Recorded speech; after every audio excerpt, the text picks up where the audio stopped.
지금 이 방송을 듣고 계신 청취자분들 모두 편안한 아침 보내고 계신지 모르겠습니다. 왜 이런 이야기를 했냐면요. 지금 이 시간 지구 반대편에 별탈 없이 출근하고 일하러 나가는 평범한 일상이 완전히 무너져버린 나라가 있기 때문입니다. 이란 이야기죠. 우리 시간으로는 어제 새벽쯤이었습니다. 다들 주무시고 계신 시간에 이런 일이 발생을 했죠.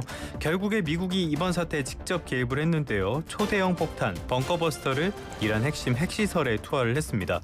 중동 사태가 완전히 다른 새로운 국면으로 접어들게 됐습니다. 전문가와 함께 이야기 나눠보겠습니다. 성일광 서강대학교 유로매낭 연구소 교수 전화로 연결하겠습니다. 교수님 나와 계십니까? 네, 안녕하십니까? 예, 안녕하십니까 교수님. 자, 일단 이번 사태를 두고요. 일단 미국에서는 포르도의 핵시설을 완전히 파괴했다라고 주장을 하고 있고, 이란에선 아니다, 겉에만 다쳤다, 중국에서도 아닌 것 같다 이런 반응을 한단 말이에요. 이란이 어느 정도나 타격을 입게 된 걸로 보십니까? 지금 정확한 피해 상황을 파악하기 상당히 어려운 상황이고요. 예. 미국 쪽에서도 사실 어느 정도 인정을 하고 있는 것 같습니다. 완전한 파괴는 아니다. 예. 예, 어느 정도 피해를 입혔지만 지하 100m 밑에 묻혀 있는 핵시설에 대해서는 완전한 파괴는 지금 확인할 수 없는 상황이다. 그래서 전체적인 분위기는 아무래도 데미지는 입었지만 예. 큰 피해는 입었지만 완전 파괴는 아닌 것으로 그렇게 결론 날 가능성이 높아 보입니다. 일단 IAEA 쪽에서도 잘 모르겠다. 그렇다면은 트럼프의 이번에도 좀 허풍이 많이 섞인 게 아닌가 싶은데요. 자, 네. 그런데 이번에 핵시설보다 더 중요한 게 고농축 우라늄이라는 평가가 나오잖아요. 그런데 네네. 이란이 이거는 이미 채워놨을 거다 이런 분석이 나오는 것 같아요. 이거는 왜 나오는 분석입니까? 네, 이란 쪽에서 계속 그렇게 주장을 하고 있고요. 예. 이미 미국과 이란의 핵시설을 공격할 수도 있다는 그런 상황을 인지하고 있는 이란이 엄청난 노력과 자본을 투자해서 힘들게 농축해낸 고농축 우라늄을 예. 그냥 그 핵시설에 놔두면 다 파괴되지 않겠습니까? 예. 자, 그렇기 때문에 그것을 미리 반출을 해서 다른 안전한 곳으로 옮겨놨을 가능성이 상당히 있어요. 그게 지금 그 양이 한 400kg 정도 된다고 하거든요. 예. 네, 그래서 그런 고농축 우라늄을 가지고 한 60% 농축이 된 것으로 알려지고 있는데 이제 90%로 가면 이제 무기를 만들 수 있는 탄두를 만들 수 있는 수준이 되지 않습니까? 예. 네, 그래서 향후 이 400kg 정도 되는 고농축 우라늄을 가지고 이란이 미국과 협상에 지렛대로 사용할 가능성도 있다. 네, 이렇게 볼 수 있겠네요. 일단은 이란이 주장을 하고 있지만은 어쨌건 정황상으로도 그게 맞는 것 같다. 400kg라고 말씀을 해주셨는데 이게 양이 좀 가늠이 안 되거든요. 이 정도면은 뭐 엄청나게 많다. 어떻게 받아들여야 되는 겁니까? 핵탄두 10개 정도요. 만들 수 있는 수준이다. 예. 뭐 이렇게 얘기를 하고 있습니다. 그렇게 본다면은 이번에 미국의 공습으로도 이란의 핵 개발 이거는 저지한 게 아니다. 이렇게 봐야 되는 겁니까? 그렇죠. 기본적으로 핵 무기 개발, 그다음에 핵 개발이라는 것은 그 핵 실험을 통한 어떤 지식이지 않습니까? 예. 그 지식은 이미 이란의 핵과학자들이 너무나 많기 때문에 그래서 그 머릿속에 있는 지식을 사실상 제거하기는 힘듭니다. 그리고 또 하나는 이제 핵시설이죠. 그러나 핵시설을 완벽히 제거하기는 힘들단 말이죠. 이란 내 핵시설이 너무나 많기 때문에. 예. 그리고 신고하지 않고 국제사회에 알려지지 않은 비밀 핵시설도 많이 있습니다. 그렇기 때문에 이란이 본인들이 스스로 우리가 핵무기 개발을 하지 않겠다고 결정하지 않는 이상 외부에서 어떤 군사적 수단을 써서 이란의 핵 개발 의지를 꺾는 것은 사실상 불가하고요. 최대한 할 수 있는 것은 핵 개발로 가는 시간을 늦추는 거죠. 예. 그래서 핵무기를 만들 수 있는 시간이 이번 공격 전에는 3주에서 한 달이었다면 이번 공격으로 인해서 최소한 1년 아니면 2년 정도 늦춰졌다고 그렇게 보시면 될 것 같습니다. 그러니까 군사적 수단으로 이거를 완전히 배제할 그런 상황은 쉽지 않은 것이고 그렇다면 오히려 긁어부스럼이 된 거 아닌가 이런 생각도 살짝 드는데요. 네. 자, 트럼프가 지금까지 보면은 2주 동안의 시간을 주겠다 이렇게 이야기를 하고 지금까지 트럼프는 2주를 참 좋아하기 때문에 2주 지나고 물러서고 이런 모습들을 여러 차례 보여줬단 말이죠. 그런데 이번에는 이틀 만에 실제 공습에 나섰습니다. 요거는 어떤 상황이었다고 봐야 될까요? 여러 가지 지금 분석이 있는데요. 2주 시간을 준 건 역시 이란을 속이기 위한 연막 작전이었다. 예. 네, 그런 분석이 있어요. 예. 2주 동안 협상을 실제로 트럼프 대통령이 협상을 해보려고 노력을 한 것 같습니다. 이란에게 새로운 제안을 또 했었고, 그다음에 특히 에르도안 대통령이 이란과 미국 간의 어떤 핵 협상을 이스탄불에서 중지를 하려고 했었고, 튀르키 대통령이죠. 예. 네, 에르도안이. 자, 그렇게 했었는데 그게 이제 성공하지 못했어요. 네, 성공하지 못한 이유는 일단 최고 지도자 알리 하메네이가 은신처에 있었기 때문에 연락하기가 힘들었다는 얘기도 있어요. 아, 예. 네, 그래서 최종 승인을 못 받았다는 거죠. 핵 협상을 하려면 모든 것은 이제 대통령이 아니라 최고 지도자가 결정을 하는 거거든요. 그렇기 때문에 이스탄불 핵 협상은 불발되고, 자, 이러면서 이제 트럼프 대통령 입장에서 아마도 더 이상 이란과의 핵 협상은 불가능하구나. 그래서 빠르게 결정을 하고 거기에 따라서 공격을 하는 분석이 있고, 또 다른 분석은 이미 2주를 주기 전에 이미 마음을 굳혔다. 2주는 그냥 연막 작전을 하기 위해서 한 거고, 네네. 그래서 한 두 가지 분석이 있겠네요. 협상이 잘 안 되는 거는 이란 쪽에서 이 핵 농축 이거를 포기하지 않기 때문인 겁니까? 그렇죠. 미국은 핵 협상의 시작을 출발점을 우란 농축을 일단 포기를 해라. 예. 이란 정도에서는 전혀 안 된다. 불가를 천명을 했고 요구를 했고요. 이란은 우리는 그건 받아들일 수 없다. 다른 모든 부분에 대해서 우리가 양보할 수 있지만 우리 영토에서 우란 농축 권한을 빼앗을 권리는 미국에게 없다. 그건 우리의 고유권이다. 권리다. 이렇게 얘기를 하고 있어요. 예. 네. 굉장히 복잡한 상황이 이어지고 있는데, 자, 그런데 지금 이란이 굉장히 오랫동안 경제 제재를 받으면서 여력 같은 것들, 사회 인프라 같은 것들 이런 것들이 굉장히 안 좋은 상황이란 말이에요. 이란이 그렇죠. 지금 보복을 다짐을 했고 이스라엘에 대해서도 미사일을 쐈다 이런 보도들이 나오던데, 이 무력 충돌 계속 끌고 나갈 수 있는 여력이 이란엔 있습니까? 이란은 있죠. 이란은 이라크와 80년에서 88년까지 전쟁을 이어온 국가입니다. 예. 그다음 79년 이후부터 계속 경제 제재를 받아온 국가입니다. 그러니까 경제 제재에 대한 내성이 생긴 거죠. 예. 물론 그 피해는 다 고스란히 이란 국민들에게 돌아가겠죠. 힘들지만 이란은 충분히 이것을 저항 경제로 극복하고 있기 때문에 버틸 수는 있습니다. 물론 그러나 상당히 힘들죠. 힘든데 어떤 대안이 없다면 본인들이 원하는 어떤 목표에 대한 어떤 미국이 이란이 원하는 어떤 협상에서 조건을 채워주지 않는다면 이란이 순순히 굴복하고 나서 미국과 협상으로 나올 가능성은 거의 없죠. 네네. 이런 데 내성도 있다는 게 참 놀랍긴 하네요.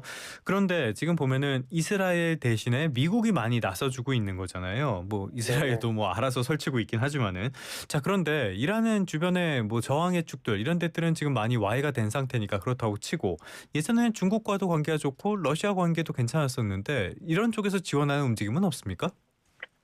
러시아 같은 경우는 지금 우크라이나 전쟁 때문에 상당히 제코가 석자죠. 네네. 그래서 이란을 도와줄 수 있는 상황이 안 되고요.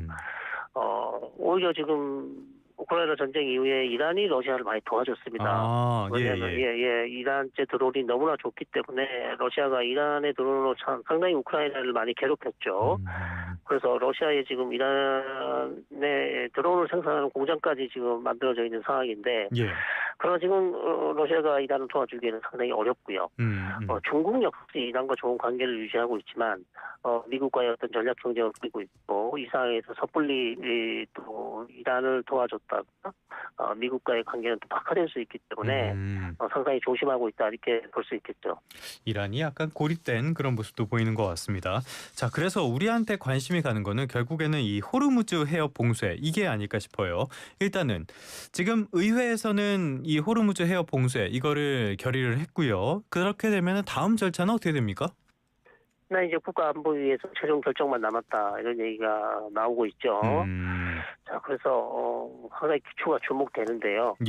왜 호르무즈 해협인가? 이란이 지금 할 수 있는 수단은 세 가지 정도입니다. 첫 번째, 호르무즈 해협을 봉쇄한다거나 아니면 주변에 있는 미군 기지를 공격하거나 아니면 주변에 있는 걸프 국가들의 정유시설을 공격하는 방법이 있죠. 결국 이번 미국의 공격에 대한 대응인데요. 자, 그래서 지금 가장 유력한 수단으로는 호르무즈 해협 봉쇄 이 카드를 쓸 가능성이 높지 않냐. 왜냐하면 상대적으로 두 카드보다는 이것이 그래도 조금은 덜 부담스럽지 않냐. 예. 네, 조금은 더. 그렇다고 아니 호르무즈 해협 봉쇄가 그렇게 가벼운 건 아닙니다. 지금 전 세계에 미치는 파장이 엄청 크기 때문에 예.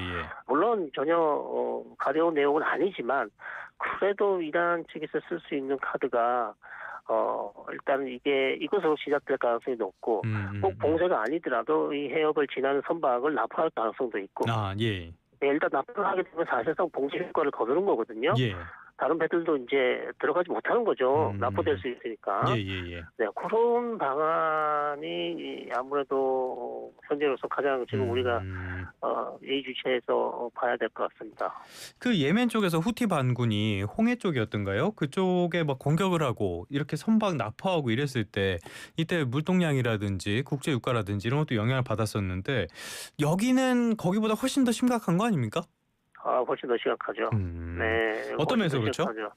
왜냐하면 이제 원유와 가스 수출량, 산업용 원유와 가스가 지나는 지역이 호르무즈에 지나는 지역이 거의 20에서 25%대요. 전 세계량이. 예. 그리고 또 특히 우리 한국에게는 가장 더 중요하죠. 우리 70% 이상의 에너지 중동에서 가져오는 것이고 호르무즈 해협을 지나지 않고서 우리가 원유 수급을 제대로 할 수 없는 상황이에요. 그래서 이건 우리뿐만 아니라 전 세계적으로 세계 경제에 엄청난 충격을 줄 가능성이 높습니다. 그래서 유가는 또 많이 올라가겠죠. 유가만 오르면 또 다른 경제에도 또 미치는 파급 효과가 크기 때문에 상당히 지금 만약에 이게 실제로 봉쇄가 된다면 타격이 있을 것 같습니다. 보니까 WTI 선물 이게 한 3% 정도 지금 오르고 있는 상태고요. 우리 금융시장은 지금 코스피, 코스닥 모두 한 1% 넘게 좀 타격을 받는 그런 흐름들이 있으니까 전반적으로 굉장히 금융시장 그리고 자산시장, 원유시장 이런 데 다 충격, 긴장 이런 것들이 높아진다라고 볼 수가 있겠습니다. 이 사태를 진정시킬 수 있는 가장 좋은 시나리오 뭐로 보십니까? 가장 좋은 시나리오는 미국과 이란이 다시 협상 테이블로 돌아가서 협상을 하는 것이죠. 그러나 지금 현 상황으로는 이런 시일 내에 미국과 이란 간의 어떤 협상이 이루어질 가능성은 그렇게 높지 않다. 그렇게 지금 판단되고요. 다만 이스라엘하고 이란 간의 지금 무력 충돌은 이스라엘이 조만간 출구 전략을 찾을 것 같아요. 네, 본인이 원하는 목표물을 거의 다 이제 공격을 다 했기 때문에 이스라엘 역시도 이란과의 어떤 소모전 양상으로 가는 것은 이스라엘에게도 엄청난 타격이 있기 때문에 전쟁을 웬만하면 이제 한 2주 정도 지나고 나면 출구 전략을 찾으려는 그런 모습을 볼 것 같습니다. 그런데 네타냐후가 사실 이렇게 극단적인 모습을 자꾸 보이는 게 본인이 정치적으로 궁지에 몰려있기 때문에 이런 모습을 보인다 이런 평가들이 많잖아요. 그러다 보니까 이게 하메네이 제거라든지 정권 교체까지 보고 있는 거 아니냐 이런 분석도 나오는데 교수님께서는 그럴 가능성은 크지 않다고 보시는 겁니까? 네, 이스라엘이 그거를 의도는 할 수 있겠죠. 그것도 노릴 수는 있습니다. 그래서 이란 내에 어떤 전력 시설이라든지 상하수도 철도 시설 이런 거 인프라를 공격해서 국민들이 동요를 일으키게 하는 그런 방식의 이제 작전을 수행할 가능성이 있는데 그러나 그것은 이스라엘의 의도대로 지금 이란의 국민들이 현 정권에 대해서 막 반대 시위를 하고 거리에 나온다거나 그런 모습이 전혀 보이지 않아요. 오히려 지금 외부 공격에 대해서 내부 단속, 단합 이런 것들이 지금 보여지고 있지. 현 정부에 대해서 정부의 무능, 국민의 생명을 지키지 못한 데에 대한 어떤 정부에 대한 정부를 규탄하거나 그런 모습이 마음속은 있겠지만 거기로 나와서 조직적으로 그것이 반정부 시위로 이어지지는 않고 있습니다. 그렇기 때문에 정권 교체는 사실상 이스라엘이 의도한 대로는 되지 않을 것 같고요. 다만 아침에 또 새로운 속보로는 트럼프 대통령도 말은 어저께는 레짐 체인지 원하지 않는다고 했지만 이란이 그레이트 좀 위대한 국가가 스스로 되지 못한다면 외부에서 어떤 충격을 줘야 되지 않냐. 라는 그런 발언을 해서 또 레짐 체인지에 대한 생각이 바뀐 게 아닌가. 예. 그런 분석도 나오고 있습니다. 뭐 이분은 분 단위로 생각이 바뀌는 분이니까. 자, 그런데 네. 이스라엘과 이란이 이렇게 말씀하신 것처럼 간접적인 이란의 정권 교체 이게 아니라 직접적인 하메네이 제거 이런 거에 나설 가능성 이거는 어떻게 보세요? 그거 미국 역시 그걸 바라지 않고 있어요. 예. 네, 바라지 않습니다. 왜냐하면 미국은 어쨌든 가장 원하는 게 계속해서 전쟁을 이어가기보다는 이란이 협상 테이블로 나와서 핵 협상을 계속 해주길 원하고 있고, 예. 자, 협상 테이블 나오려면 어쨌든 이란의 최고 결정권자인 하메이네이가 살아 있어야 된다는 얘기죠. 예.